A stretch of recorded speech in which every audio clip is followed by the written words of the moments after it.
Hello and welcome, viewers. Thank you for joining us on Sanctify Soul YouTube channel. Please subscribe, like, share, and follow. We are excited to have you here and hope you enjoy this holiness message. Sit back, relax, and prepare to be sanctified with the words of God.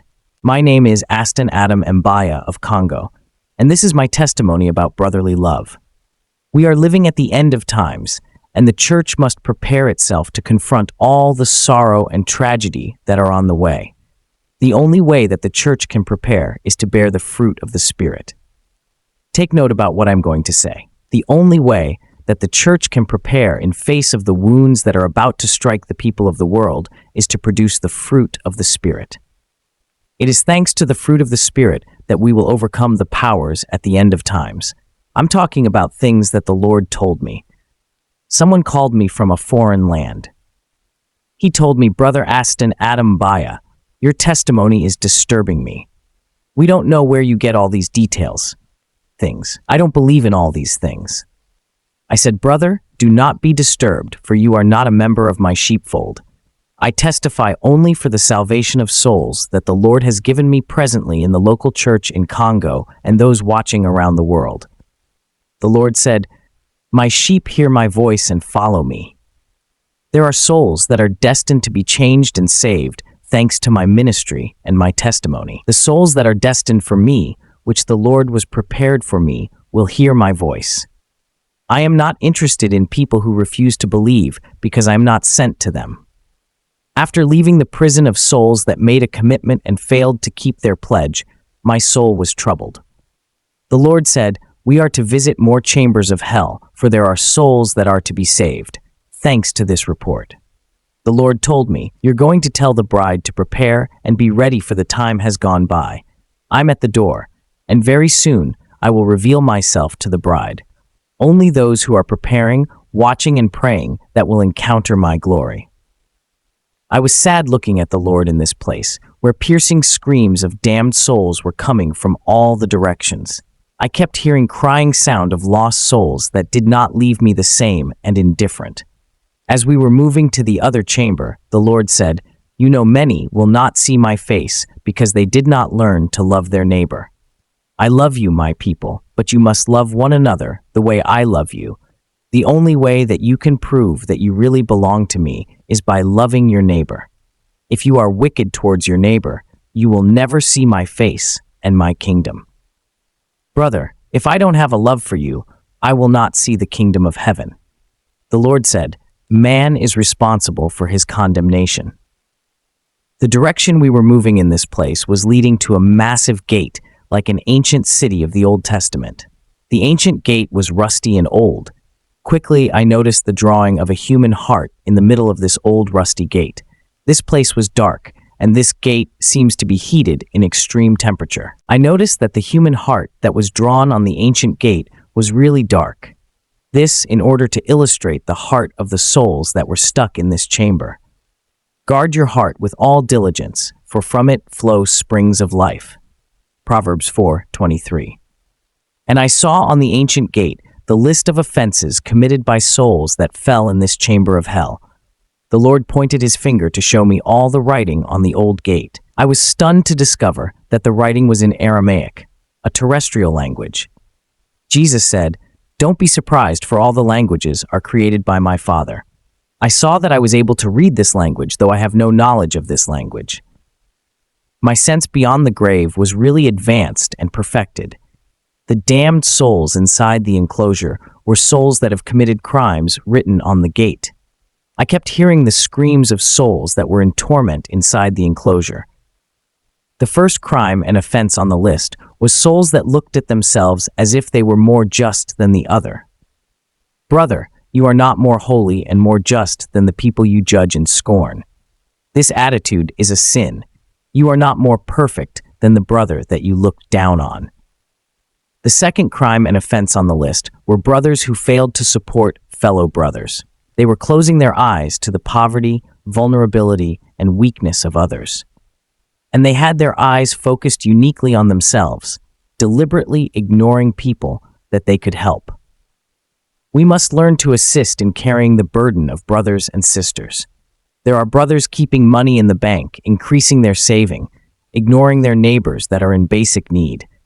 Many are failing to realize they should bear one another load.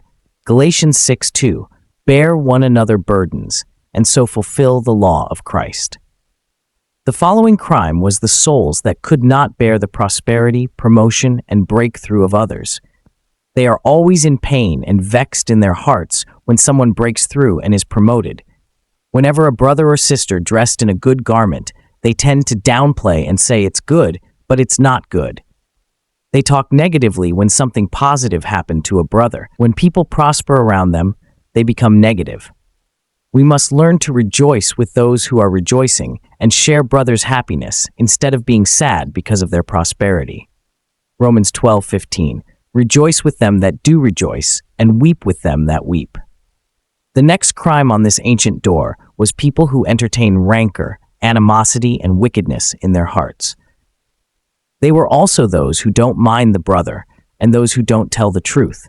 Although they were witnessing evil before them, they failed to speak when evil is prevailing. Leviticus 19 verse 17, you shall not hate your brother in your heart.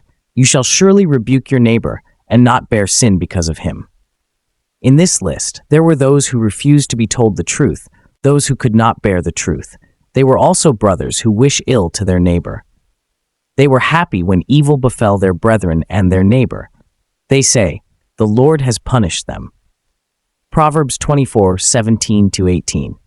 Rejoice not when your enemy falls, and let not your heart be glad when he stumbles. 18. Lest the Lord see it, and it displeases him, and he turns away his wrath from him. My dear, we should never wish ill to brethren and our neighbor. Instead of wishing ill and cursing those who offend us, we must forgive them. Yet we keep saying God will punish them because we wish them ill. If the Son of Man has accepted persecution and rejection, how come his disciples would not accept persecution? My dear, we should not wish people ill because they reject us. In this chambers, they were also those who no longer love their marital partner, though they continue to live together. In many marriages, love has dried up, and what is left is formality. They were those who hated people under some pretext. They were also those who have stopped doing good because of the treatment and abuse they suffer from people. In this chamber, there were those who love people because of profit and interest. They were also souls who love only people of their race, their kind, and their tribe. After reading the list of sins that led down souls here, we finally entered this chamber through the ancient gate. I saw that there was a rain of fire falling in this landscape. The spectacle was unbearable in this place, for nothing was as usual. It was horrific, something never seen. The place was like a forest that was burning in flames. I began to smell flesh that were burning, and I saw people burning like coal in the flames. Demons were lining up with these souls. Then we moved above the splashes of lava. Finally, we came face to face with a soul that was in his cell undergoing unbearable torment. Even when the fire of his cell was rising, he was regretting and was saying to himself, "Why did I hate him up to the point of harming him?" The Lord said to him, "Love is first and foremost loving those who offend you." As the Lord talked to the man, I looked at him as his head was lifted up towards us, and we stood above his cell. He said, "Lord, I am happy to see you in this place. I know that you have come to set me free from this place. Lord, you know that I have endured and bore those who offended me a lot, and I was tired of forgiving the same thing for the brother continued to offend me. Despite my patience, I decided to deal with him. I developed bitterness." The Lord said, "When you have a good heart, whatever the treatment you receive, your heart will be constant." I asked the Lord, "What has he done to fall here?" The Lord said, "He was engaged, but his friend was continually smearing him to his fiancée. His fiancée was rebuking him because of the things she was hearing from his friend. Since his friend kept gossiping and smearing him, he went on to lose 2 consecutive fiancées because of slandering of his friend. When he got the 3rd fiancé, his friend wanted to sabotage their engagement. This is when he got angry. He went on to demand that his friend stop his slandering. He broke their friendship so that he would not sabotage his engagement with his fiancée.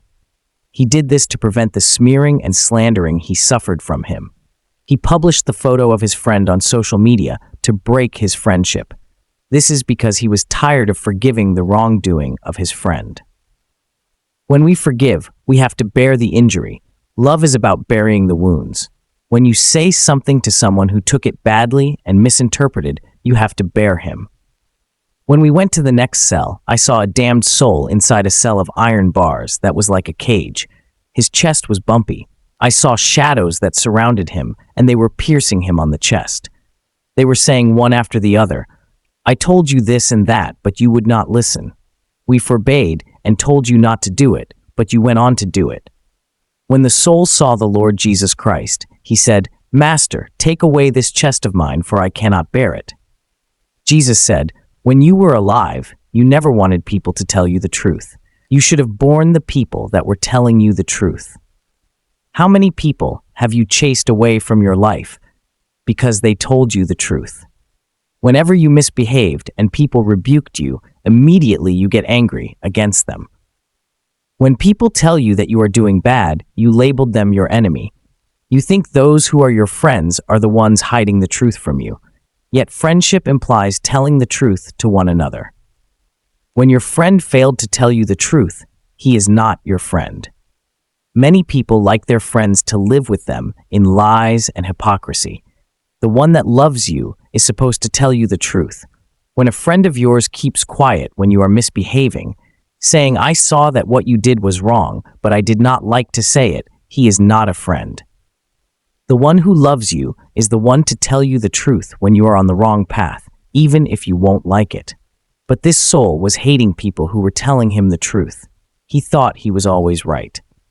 Beloved, often people that observe us are the ones that know us.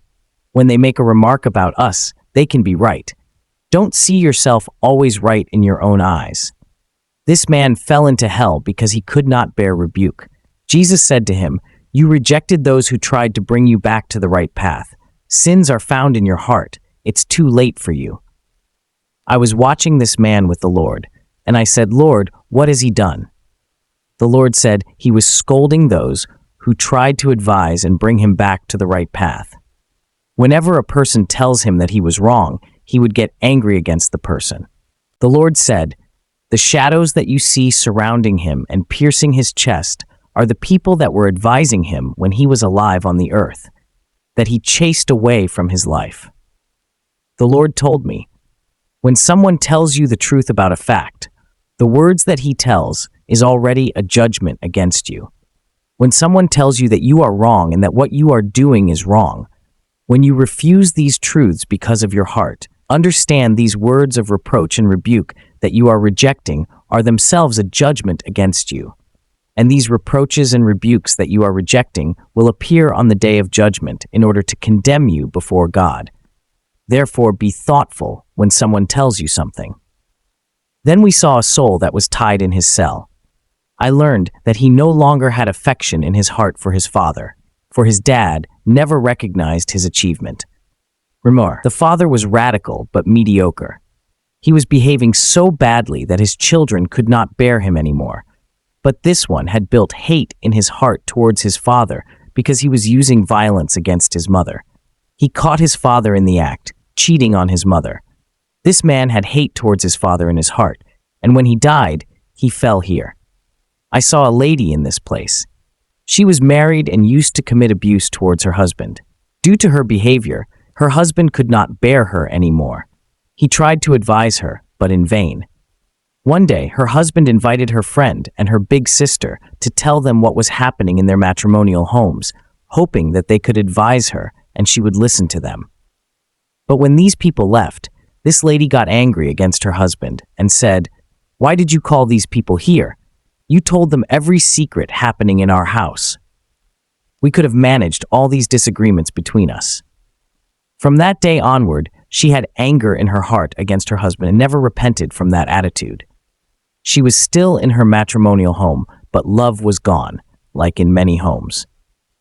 The Lord said, "When you lose love for your marriage partner, this is already a judgment, for it is written, 'You will love your neighbor like yourself.' How much more your husband? Love is irreplaceable. There is love you show God, and there is love you show your husband." 1 John 4:20. If a man say, I love God, and hates his brother, he is a liar.